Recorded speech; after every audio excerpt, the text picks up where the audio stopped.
ሰላም ጤና ይስጥልኝ። ዛሬ ስለ ታይሮይድ ግላንድ በጥቂቱ እንማማራለን። ታይሮይድ ግላንድ ወይም ደግሞ በተለምዶ ሲታመም እንቅርት የምንለው አካል አንገታችን ላይ የሚገኝ የቢራቢሮ ቅርጽ ያለው አካል ሲሆን ለሰውነታችን በጣም አስፈላጊ የሆነ አካላችን ነው። ይህ ታይሮይድ ግላንድ በምግብ አማካኝነት ያገኘነውን አዮዲን የተባለ ንጥረ ነገር በመጠቀም ቲ3 ኤንድ ቲ4 የተባሉ ሁለት ሆርሞኖችን ያመነጫል። እነዚህ ሆርሞኖች የተለያዩ የሰውነታችን ክፍሎች ላይ ተጽዕኖ አላቸው። ይህንንም በዝርዝር እናያለን። በታይሮይድ ግላንዳችን አማካኝነት የሚመነጩ እነዚህ ሆርሞኖች ቲ3 ኤንድ ቲ4 የተባሉ ሆርሞኖች ለሰውነታችን በጣም አስፈላጊ፣ ማነስና መብዛት ሲኖር ደግሞ ችግር ሊያመጡ የሚችሉ ሆርሞኖች ናቸው። እነዚህ ሆርሞኖች ከጽንስ ጀምሮ ለአእምሮ ወይም ለአንጎል እድገት በጣም አስፈላጊ ሲሆኑ የዚህ ሆርሞን እጥረት የትኩረት ማጣት፣ የማስታወስ ችግር እና የአእምሮ እድገት ውስንነት ያመጣል።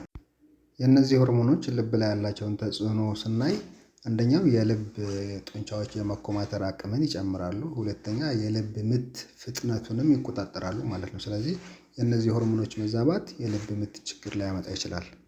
እነዚህ ሆርሞኖች ጉበት ስርዓተ ምግብ ላይ ያለውን ተጽዕኖ ይቆጣጠራሉ። በተጨማሪም ከሰውነታችን ላይ ቆሻሻ ወይም ደግሞ ቶክሲክ የተባሉ ነገሮችን የማስወገድ ስርዓት ላይም እንዲሁ ተጽዕኖ አላቸው። እነዚህ ሆርሞኖች ቆዳችን ላይ ሊያመጡ ከሚችሉ ተጽዕኖዎች ውስጥ አንዱ የቆዳችንን ይዘት መቆጣጠር፣ የፀጉራችንን እድገትና እንዲሁም የጥፍሮቻችንን አጠቃላይ የሰውነትን ሙቀት የመቆጣጠር ተጽዕኖ አላቸው። የአተነፋፈስ ስርዓታችን በእነዚህ ሆርሞኖች ተጽዕኖ ስር ሲሆን የአተነፋፈስ ሂደታችንና ከሳንባ ወደ ደም የኦክሲጅን ዝውውርንም እንዲሁ ይቆጣጠራሉ። እነዚህ ሆርሞኖች የምግብ የመፈጨት ስርዓት ላይ ያላቸው ተጽዕኖ ምግብ በፍጥነት ተፈጭቶ ተቅማጥ እንዳያመጣም እንዲሁም ደግሞ በዝግታ እየተፈጨ ድርቀት እንዳያመጣም ባላንስ በመፍጠር ድርቀትም ተቅማጥም ይከላከላሉ። ነገር ግን የእነዚህ ሆርሞኖች መዛባት ሲኖር ተቅማጥም ወይም ድርቀት ሊከሰት ይችላል ማለት ነው።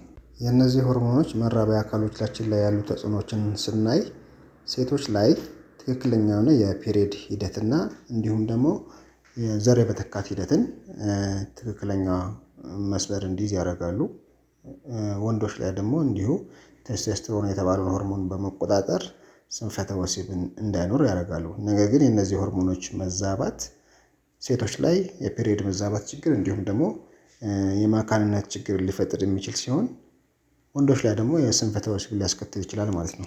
በዚህ ቪዲዮ እንዳያችሁት እንቅርታችን ምን ያህል ለሰውነታችን በጣም ወሳኝ የሆነ አካል እንደሆነና ሁሉንም የሰውነታችን ክፍሎች መቆጣጠር የሚችል ወይም ተጽዕኖ ያለው አካል እንደሆነ በጥቂቱ የተገነዘባችሁ ይመስለኛል።